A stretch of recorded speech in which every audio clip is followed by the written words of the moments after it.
16,108 रह गए। तो भगवान द्वारिकाधीश जब कभी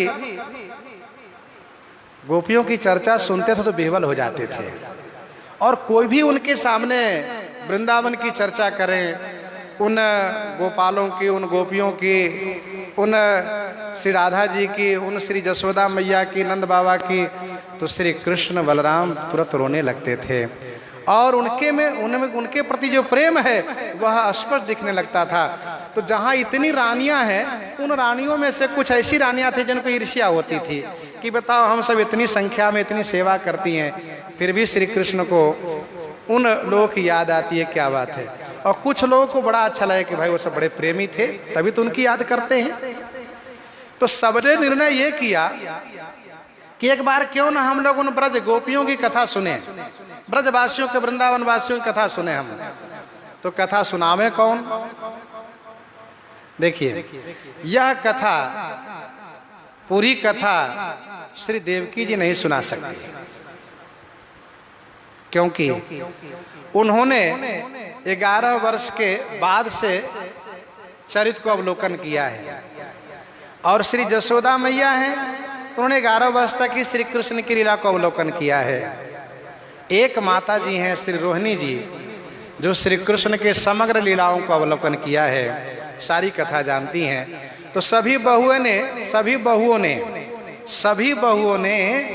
श्री रोहिणी सासू माँ से निवेदन किया है कि माता जी कथा सुनाइए ना वृंदावन की।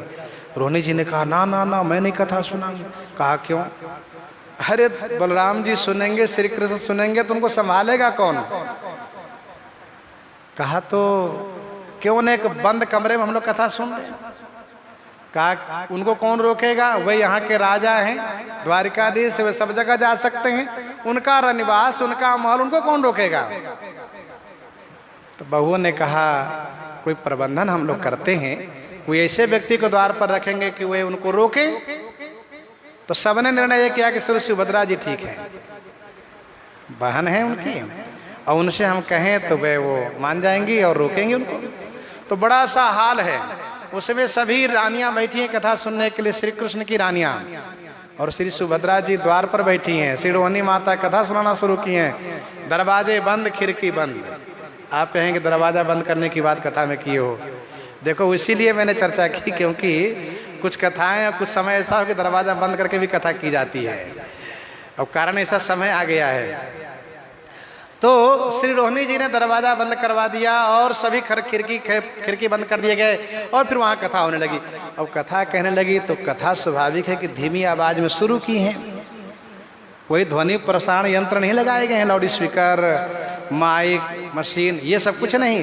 16,108 सबको कथा सुनाना है, और बड़ा सा हाल है, और बैठी हैं श्री रोहिणी जी बीच में कथा सुनाने लगी हैं, और सब के सब बिल्कुल तत्चित होकर के और कान लगा करके कथा सुनने लगे हैं सब लोग। जब कथा सुनने लगे हैं तो आवाज फिर बढ़ने लगी है, क्योंकि प्रसंग में कुछ बातें ऐसी होती है कि कथावाचकों को उमंग आ जाता है, और कुछ बातें ऐसी होती है कि जिसमें हृदय में एक आवेश आता है। तो रोहिणी जी जोर जोर से बोलने लगी, इतने में आवाज़ श्री कृष्ण बलराम को सुनाई पड़ी, दोनों दौड़ते हुए आए। सुभद्रा जी द्वार पर बैठी, कहाँ अंदर जाना मना है, यहाँ बैठ सकते? कहाँ यहीं बैठ लो आप, भैया यहीं बैठो। कहा ठीक है, बैठ गए दोनों। अब कथा सुनने लगे। अब जब सारी कथा हो रही है, उसमें जब श्री कृष्ण का प्रेम, और उसमें भी खास करके श्री कृष्ण जब वृंदावन से मथुरा आते हैं, उस समय लोगों की एक प्रेम विह्वलता, श्री किशोरी राधा जी का प्रेम, ब्रजवासियों का, ब्रज गोपियों का, ब्रज ग्वाल वालों का प्रेम, नंद बाबा जसोदा मैया का प्रेम, रोहिणी जी रो पड़ी, प्रेम की कथा सुनाने में रो पड़ी हैं। और ये कथा सुनने के बाद श्री कृष्ण बलराम पर प्रेम का ऐसा असर पड़ा है कि ऐठन शुरू हुआ, और प्रेम ने इनको ऐसा प्रभावित किया कि श्री कृष्ण और बलराम ही नहीं, साथ में सुभद्रा जी भी, तीनों का रूप विकृत हो गया। ये प्रेम की दशा है। ठाकुर जी के मन देवर्षि नारद जी हैं, नारद जी महाराज का आगमन हुआ, क्योंकि इसका उद्घाटन कौन करेगा, प्रकट कौन करेगा इस रहस्य को। देवर्षि नारद जी ने कहा जय जय, भक्तों के प्रेम में आपकी ऐसी दशा, क्या बात है। फिर तो